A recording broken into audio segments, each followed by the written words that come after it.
how we doing? Good, so glad you guys are here. All right, so we're wrapping up our marriage series this morning, and here's the thing, like if you really want a marriage that is us is greater than me, if you want a marriage that is gonna be happy and healthy till death do us part, then here's the thing, all we have to do is make one choice, that's it. All we have to do is just make one decision. Really, all we need to do is just to learn just one little habit to have a marriage that you've always wanted. Just one thing, one choice. And the way that we're going to approach that choice is going to have a lot to do with whether or not we're going to be able to stay in love. And so, look, and here's the crazy thing. This choice, this habit, this one decision, look, it was something that you did without even thinking about when you first fell in love. But now, as the marriage progresses, it's going to be the same choice, the same decision, the same habit that you're going to have to continue to make if you want to stay in love. Now, to understand what I'm going to talk about this morning, we're going to go to a passage that I know that all of you guys have heard about, you guys all read about, you just saw a video of it. It's in 1 Corinthians 13. It's what we call the love chapter in the Bible. And maybe some of you guys had that passage or whatever read at your wedding, whatever it is. But what I want to do is I want to read a portion of it. And here's why. It's because most of 1 Corinthians chapter 13 makes absolute total sense. It really does. And so when we read that love section in 1 Corinthians 13, we read it and we're like, okay, okay, I need to work on that, and I need to work on that. You know, I'm pretty good at that. Yeah, okay, great reminder, thank you very much, you know. And so it's good. It makes sense, it absolutely makes sense. But there's this one verse. There's this one verse in that section that if you take that verse and you pull it aside, it makes absolutely no sense. Matter of fact, I mean, honestly, it's not even really realistic if you think about it. In fact, I probably have encouraged a lot of people to do the opposite, right? So, and I know it's the Bible, and I know we're supposed to take it seriously, but I don't know. It's just like you take that one verse out of where it's at, and you just read that one verse, you're like, oh man, this doesn't make sense. But what I've discovered later on is that this whole chapter on love, Paul is really trying to say one very, very powerful thing. He's trying to say one very, very powerful idea, but on the surface, if you just take that verse off, I mean, it just looks like bad advice. All right, so let's just read this love chapter. All right, you ready? 1 Corinthians chapter 13, we'll start in verse 4. Verse 4 says, love is patient. Okay, well, that makes sense, right? Love is patient, love is kind. And we're like, okay, that makes sense, check, yep, got that. Love does not envy. Okay, that also makes sense. Love does not boast. And we're thinking, okay, well, you know, nobody likes the egotistical husband. Nobody likes the egotistical wife, so I get that. It is not arrogant. So, okay, pride, right? Pride is a major problem, and we probably all have to work on that a little bit better, but it absolutely makes sense. And then he says, nor is it rude. And we're like, yep. Probably sometimes need to work on that as well, but it makes sense. It does not insist on its own way. And so we're going, okay, a selfish person in a marriage, like nobody likes that person. All right, so we got to work on that. It's not irritable or resentful. So in other words, anger issues. If you got anger issues in your marriage, okay, that's never good, but that totally makes sense. You don't want that in your marriage over a period of time. And then verse 6 says, it does not rejoice at wrongdoing, but rejoices with the truth. Now, your Bible may say it does not keep records of wrongs.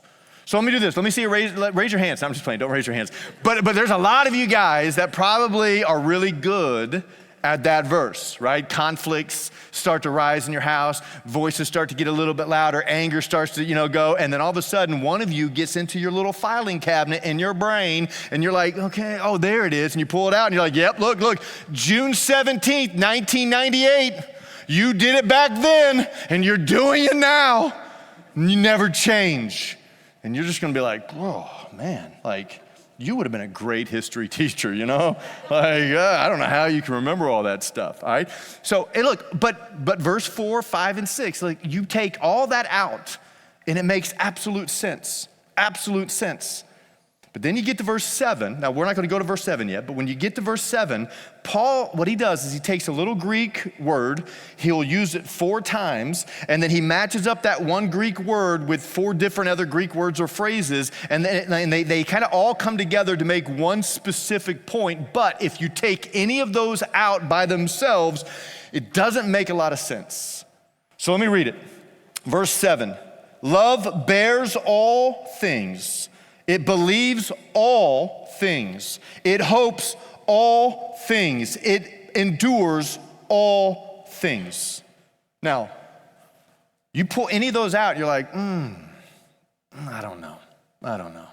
Like, for example, when I hear believes all things, I would have a problem with that, right? Because believes all things, I mean, like what if there's evidence to the contrary? I mean, honestly, like, am I supposed to just be in a relationship and just be like, okay, yeah, whatever you say is true, everything's great, I believe all things, right? But when you pull that out by itself, it sounds kind of unhealthy a little bit, all right? But here's what Paul's doing. Paul is communicating an extremely valuable lesson here, because in every relationship, listen, every relationship, at some point along the way, in any relationship you've ever been in, or the relationship that you're in now, at some point along the way, there's going to be a gap between what we expect and how our spouse behaves. Every time. There's going to be these unmet expectations because what we expected, our spouse or our significant other is not doing what we expected. And so there's this gap, right? There's this gap in every relationship. It's going to happen in every single relationship. And there's this gap where I'm like, I expected you to do this, but in actuality, like, what in the world did you do? Like, that was not what I was expecting. You said you were going to be here at 6. You didn't show up till 6:45. Right? You said that you promised me you were going to call me, but you never called me, right? You said you were going to do these chores. You were going to do the kitchen, pick up this stuff. You never did any of that. Like, you said that you would never do that again. And look at you, you're doing it again. So in every relationship, look, every single relationship, there will be a gap between what we expect and how our spouse behaves. And look, and it can be deep, really deep. It can be extremely shallow. It can be very specific, and it can be very general. It doesn't matter, right? But in every romantic relationship, at some point, there's this gap between what we expect, generally probably based on promises or arrangements, or you know what my mom always said, or like my daddy told me what a woman should be like, or my dad fixed this, so why aren't you fixing this? Or you want me to mow what? There's always these expectations, right? There's always that. But at some point, there's going to be behaviors that don't match up to your expectations, so there's this gap now. There's this gap. And here's the choice that we have to make every time. We have to make a choice. It's in your bulletins. You ready? We will either have to choose to believe the best in our spouse, or we will assume the worst. That's it. This is the choice you're going to make over and over and over again. It was so easy for you to make when you're first in love, but you're going to have to continue to make if you want to have a marriage that's going to be happy and healthy for the rest of your life. I'm going to either have to choose to believe the best in my spouse, or I'm going to choose to assume the worst. Every single time. And that's what we're going to put in that gap every time. We either believe the best or we are going to assume the worst. And as soon as we realize in our relationships that there's this gap, like I expected this, but oh geez, look what you did, we're going to immediately in our minds go somewhere. In that moment, do we believe the best? Well, she's not here, like she said she was going to be here at this time. She's not here at this time, but I'm pretty sure she probably has a good reason. I mean, she's been crazy busy at work. She was supposed to be doing all this stuff. I bet she got caught up making sure that everything was going to go well. I'm sure there's a good reason why she's late. Or do we assume the worst? I bet she totally forgot. I bet she's talking to people on the way out of the door. And, she probably is not even paying attention. Could care less about me. Or do we believe the best? Do we believe the best? Well, you know what? I know he's just spent $200 and on whatever that is. And even though we're tight this month, I'm sure he's got a good reason for that purchase. Or do we assume the worst? Oh, there he goes again. I mean, we have a budget for a reason, right? I mean, don't we? I mean, every time, like, he just seems like he totally ignores this budget that we have, and he does whatever he pleases, and I can't believe that I'm the only one that's taking this seriously. Like, he's just no good with money. Matter of fact, I'm pretty sure his dad was bad at money, and his dad's dad was bad at money, and so I have to do everything around here, but when he gets here, I'm gonna tell him, right? And before we know it, we begin to develop an attitude towards our spouse. But the point is that in all relationships, we're gonna put something in that gap of what we expected our spouse to do and what actually happens. We're gonna put something in that gap, and it's gonna begin in our minds, and it's gonna come out of our mouths, and it's gonna come out of how we behave towards our spouse. Now, there's two things, by the way, I did 3 fingers, but there's 2 things, all right? There's 2 things that's going to determine what we're going to put in our minds during that gap. 2 things. Number 1 is what we see, right? So, I see he hasn't shown up yet. I see he hasn't picked this up yet. I see he didn't do the chore that he said he was gonna do, right? Or number 2, who we are. And this is the harder part, because remember, when you come into a relationship, you already have baggage from past relationships, past whatever, and not only that, but you're a sinner, married to a sinner. So because of that, in some cases, like, it has already affected our hearts. And so it doesn't take long for our spouse's response to you to trigger what you've experienced in previous people in your life earlier, in the background earlier. So it just happens. And so what we put in our heart and our mind during that gap is going to be what we see.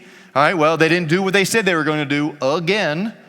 And number 2, like, who we are.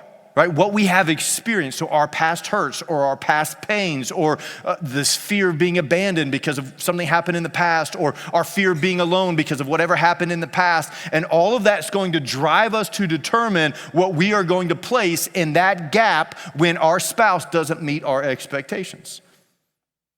And so either I'm going to think the best or I will assume the worst in that moment. And all of that comes from what we see and the experiences of our life. Now, let me ask you a question.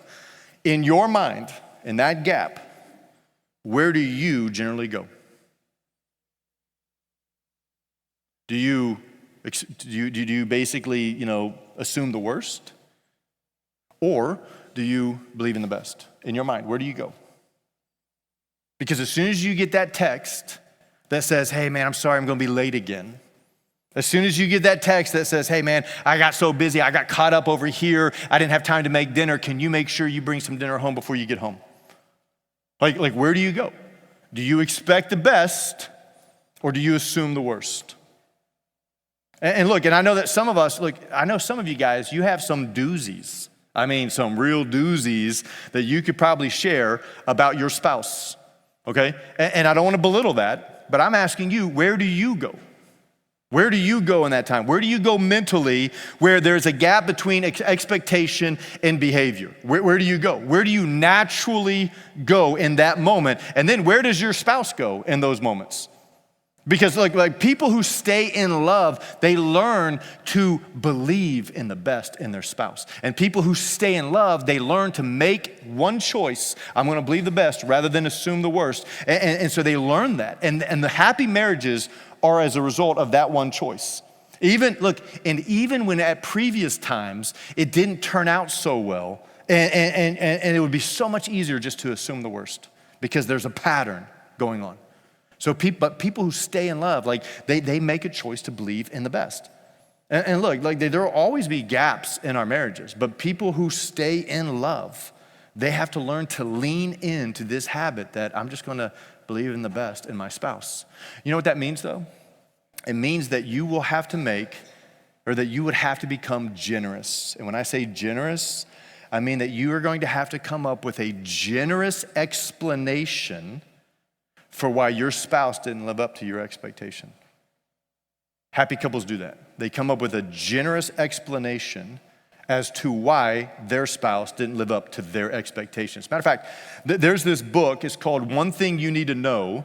It's by Marcus Buckingham. It's more of a leadership management book or whatever, but at the beginning of this book, he really starts off with something that ends up being the main principle for his entire book. And he says, man, if you can just learn this one principle, you will be successful in life. And so to support this principle, his theory, he begins this illustration on marriage.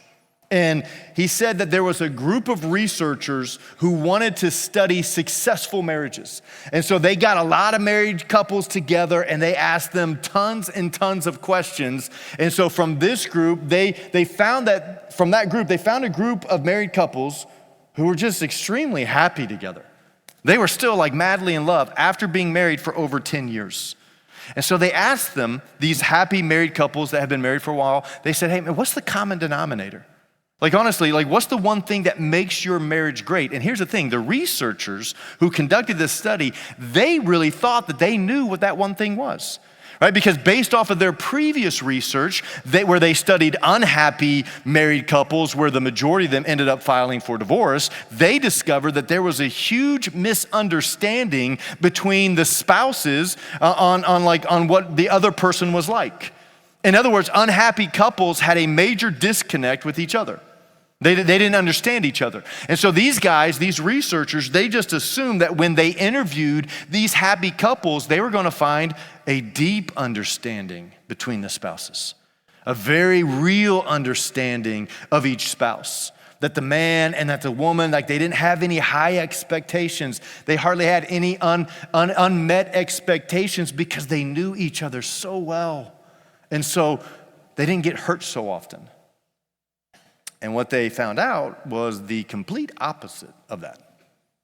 So when they tested these happy married couples, they realized that these happy couples had an unbelievable, unrealistic view of their spouse. An unrealistic view of their spouse. Like they would take the husband, they gave him a test, and the test was on, hey, I want you to rate yourself on these certain areas. And then they gave the wife the exact same test on her husband. How would you rate your husband on these certain areas? And then they did the same thing to the wife, right? Same thing, right? And what they found out is that each spouse rated their significant other much higher than they rated themselves. Much higher than they rated themselves. So they rated their spouse higher, listen, and over and over and over again, over every major category, consistently higher. And their conclusion, these researchers, their conclusion was, oh gosh, I guess love is a little bit blind. You know? Like these happy couples, they didn't have a realistic view of their spouse at all. And so here's their finding. It was so fascinating. They said this. They said a spouse's positive illusion, and they used the word illusion, like this is magic, this is not real. A spouse's positive illusion created this upward spiral of love. Now, by the way, that is exactly how we acted when we first fell in love, wasn't it? Like you thought that the person that you were dating was the greatest person in the world. There was no faults in them at all. And then if somebody else came along and pointed out some of the faults of the person that you were in love with, you were like, whatever, dude, you're an idiot. You don't see what I see. Or we're like, yeah, but, you know. I mean, that's what we do. But they said this. They said a spouse's positive illusion created this upward spiral of love, and that this illusion, they said, created a conviction, meaning this is the way they really are. I believe this. And they said that conviction led to security, which means, hey, I can trust myself with this person. And that security fostered intimacy, and intimacy fostered love. Now, here's the advice that they gave from this study. They said, look, find the most generous explanation that you can come up with when your needs aren't met. Find the most generous explanation for each other's behavior when my needs aren't met, and then get this, and then believe it. And then believe it. So I want you to find the most generous explanation and that gap in your mind when your expectations and what reality, what really is. Find the most generous explanation in your mind, and then you need to believe that generous explanation. And some of the examples they gave was like, you know, she's not impatient. You know, she's intense. No, he's not insensitive. I mean, he's just so focused. And it's just this generous explanation, right?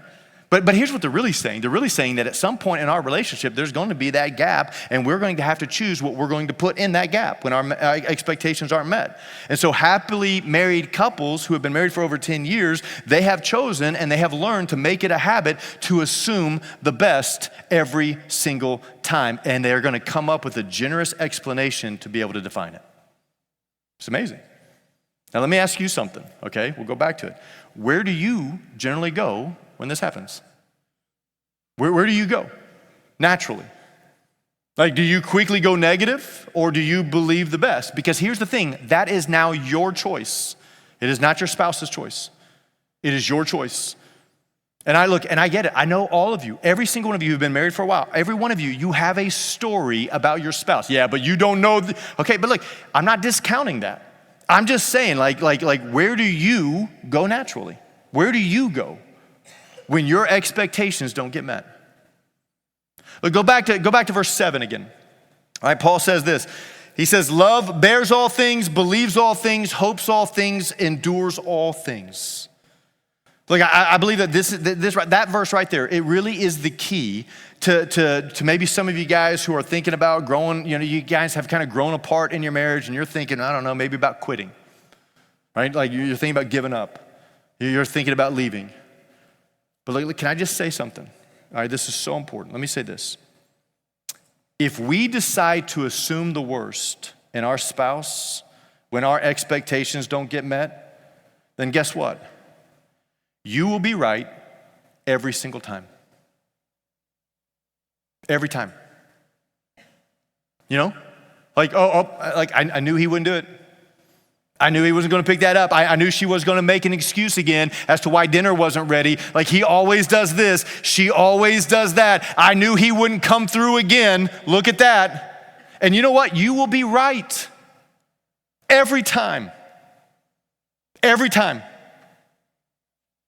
And if all we ever want in our marriage is for us to be right, then we will constantly go to, I'm going to assume the worst every time. And when we get into that little cycle of my expectations weren't met, so I'm going to assume the worst, then we are going to begin to start looking for it. And then we will celebrate it every time that we are right and they are wrong. And look, we may win some arguments and we may get some points in all this, but you are losing the most important relationship of your life. And it's your choice. It's your choice every single time. Love bears all things. Love believes all things. Love hopes all things. Love endures all things. Look, let's break that down. Love bears all things. You know what that means? It means that love protects. It protects. And what does love protect? Well, it protects the integrity of this relationship. I'm not going to look for things and just put it in my negative column. No, I'm going to look for things in my spouse, and I will always choose the positive column. That's what I'm going to do. And I'm going to protect this relationship, and I'm always going to look for a way to make sure that this relationship is going to be protected. Love bears all things. Love believes all things. So that means I'm always going to look for a generous explanation when my expectations don't get met. That's what I'm going to do, a generous explanation. I'm always going to rate my spouse much higher than they would rate them. Love hopes all things. Now, you know what that means? Well, it means that hopefully there is a good explanation. Hopefully she didn't mean that. Hopefully he didn't mean that. Hopefully there is something that maybe I don't know yet that I'm going to learn that's going to kind of put the pieces back together. Like, I'm not going to give up hope just because one expectation doesn't get met or because a series of unexpectations don't get met. I'm not giving up hope because love hopes all things. And then he says, love endures all things, so it always perseveres. Always perseveres. It always looks for the good. It always looks for the best. Just seriously, how are we doing with this in our marriages? Like, which direction do we normally go? I'm going to believe the best or I'm going to assume the worst. Or maybe your spouse is really good at this and you're not. Maybe your spouse is really good at always believing in the best Some of you guys are like, yeah, that's because I'm perfect, like, you know? But then the moment they are 5 minutes late, or the moment they have overspent their budget, or the moment they have to reschedule, you just kind of go all negative and you assume the worst. Look, where do we go with all this? When we choose to assume the worst in our spouse, when our expectations don't get met, listen, even when there's plenty of history to back it up, when we choose to assume the worst, we have now contributed to the demise of our own marriage because you now become a participant. And we may go, yeah, but you don't understand my spouse. Like she did this or he did this. Look, I get that. Look, I'm not discrediting that. I'm just saying, before you share your story, let me finish. Like even when it's justified to assume the worst of our spouse, because there's a pattern and a history, even when there is all of that, like every time we go there mentally to assume the worst, it's going to get expressed in our attitudes, and it's going to get expressed in our tone, it's going to get expressed in our text messages. Every time we go to assume the worst, we now officially contribute to the demise of our own marriage. Every time, even when it's justified, because you now become a participant.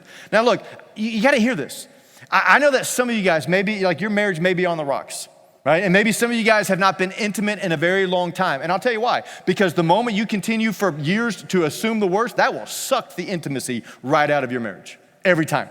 But listen, we need to know that the last thing that your spouse ever wants to do is to disappoint you. I don't care how bad your marriage is. Like the last thing that they want to do is for you to feel disappointed because of something they had done. And so nobody wants to be disappointed, right, by the person that they're in a relationship with. And so when we go negative and we assume the worst, what we are communicating is this: no matter what you do, no matter how hard you try, no matter like you'll just never measure up to my expectations. You'll never get to the place I want you to be. And so every time we covertly or overtly communicate that in our relationship, what we're doing is we are pushing them further and further away.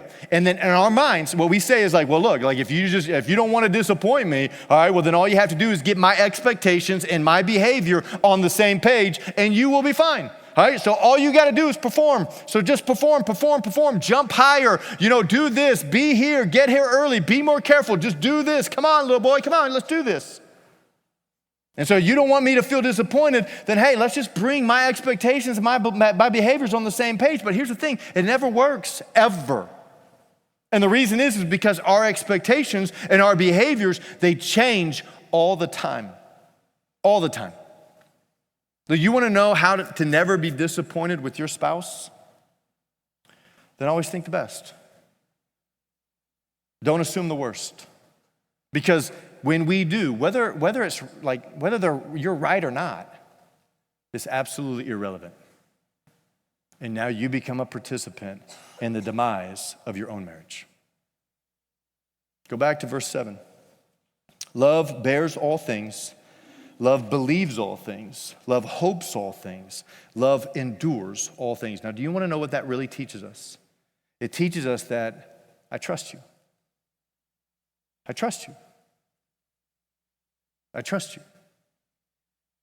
And what that communicates is that like even before I even hear an explanation of why you're this, that, and that, like I trust you. And what that communicates is that I accept you. I accept you for who you are. I accept the fact that you're a sinner. I accept that. And acceptance, by the way, in a relationship means this. It means you have not disappointed me. You haven't disappointed me. You haven't disappointed me. And here's how this plays out in real life, right? Like, you call your wife or your husband or whatever, and you're like, hey man, I'm so sorry, but I'm going to be late again. And you reply, that's okay. Take your time, I'll be here. Some of you guys are like, okay, so who stole my husband, Who stole my wife? But that's how that plays out. It's a generous explanation. Hey, there's a reason why he's not here. I bet it's a good reason. That's cool. I'll be here when you get here.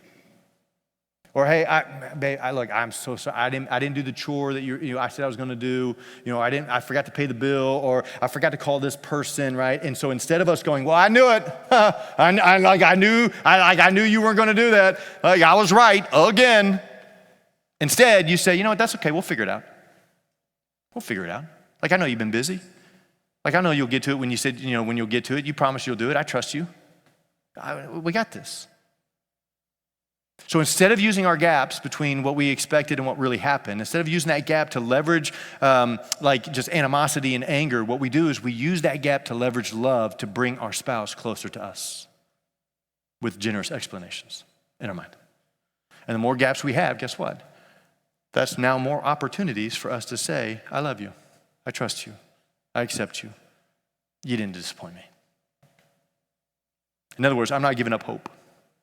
And I'm going to endure all these things. I'm going to bear all these things because I believe this about you and all these things. Now listen, I'm not saying that we're not going to have any tough conversations in our marriage. And I'm not saying that we don't confront each other on certain things in our marriages. But what I am saying is that after all those conversations are done and after we say all the things that we're going to say, guess what? There's still going to be a next time that this happens again. And during that next time, guess what? You still have a choice you have to make. Are you going to believe the best, or are you going to assume the worst? I mean, that's it. And the marriages, by the way, that are still in love and that are still happily together after 10 years of marriage are the ones that have learned this habit that I will absolutely believe the best, and I'm not going to assume the worst. Now, look, I don't know where you guys are this morning, honestly, but statistically, I'll just say this. There's probably some of you guys who are struggling in your marriage. And then there's some of you guys maybe who you're determined to suck it up and just be miserable for the rest of your life. Or maybe there's some of you guys who are really seriously considering leaving the one that you fell in love with. So I'll give you the best advice that I can give to any couple. Are you ready? Here's the best advice I can give you. And that is this. You need to make love a verb. Only God is the noun in love. Don't make your spouse the verb in love. Don't do that. Jesus says, I'm going to command you to just do this. Here's what just go and love one another. Just go and love one another. That's making love a verb. Just go and love one another. But then you also need to know that you're going to have to conduct your marriage, or any marriage, in a fallen, broken, sinful world. And that's going to spill into your house. And you also have to understand that no matter who you choose to be your spouse, you are still a sinner. And you're going to marry a sinner. There will be unmet expectations all the time because of that thing. All the time. But you need to understand that God is faithful. And He's powerful. And He's willing to mend any broken relationship. But then you also have to know that we need to learn that absolute number one habit to always just choose to believe the best rather than assume the worst. We've got to lean into that. We need to have a positive illusion. It's an illusion. Your spouse is really not that great. I'm not that great as a spouse. I'm a sinner. You're a sinner. So we have to create in our minds this positive illusion, right, that they said that will create this spiral, upward spiral of love. But basically, let your love for your spouse bear all things, believe all things, hopes all things, and endures all things. Look, as the worship team comes up, if we can do that, then no matter what happens in our marriage, listen real quick, then we can walk away knowing that we loved our spouse the way that Christ loves me. And if you do that, it's going to turn out fine. Hopefully better than fine. Hopefully you will have a legacy of just awesome, powerful marriage that you are teaching to your children and your children's children. And 50 years down the road, your kids are going to come up or your grandkids are going to come up and you're going to be like, hey, how are you guys so happily married? And you can say, well, when your husband or when your granddaddy screwed up or when your grandmother screwed up, I just chose to believe the best in her. I chose to believe the best in him. I came up with a generous explanation as to why they're awesome. It's an illusion, but I believed it. And because I believed it, our marriage was so much better as a result. Yeah? Let's pray. God, we love you. Thank you so much just for the people of Living Stones Church and just their passion for you and to learn your word and to serve you. But God, I know that even in the midst of life and the busyness of life, sometimes our marriage gets second fiddle to what's really important. And so I pray that we would see our marriages as the number one most important thing in this world. God, you use in Ephesians chapter 5, you use marriage as this symbol, this picture of Christ in the church. And so God, if we're not making our marriage the number one thing in our life, then what are we really representing? And so God, I pray that we would I pray that we would make our spouse the number one thing in our life, and that we would choose always to believe the best in them. Even when there's a history, even though we know, God, that there's some issues, God, we're just gonna assume the best. And I pray that we can lean into that. One choice, one decision, one habit.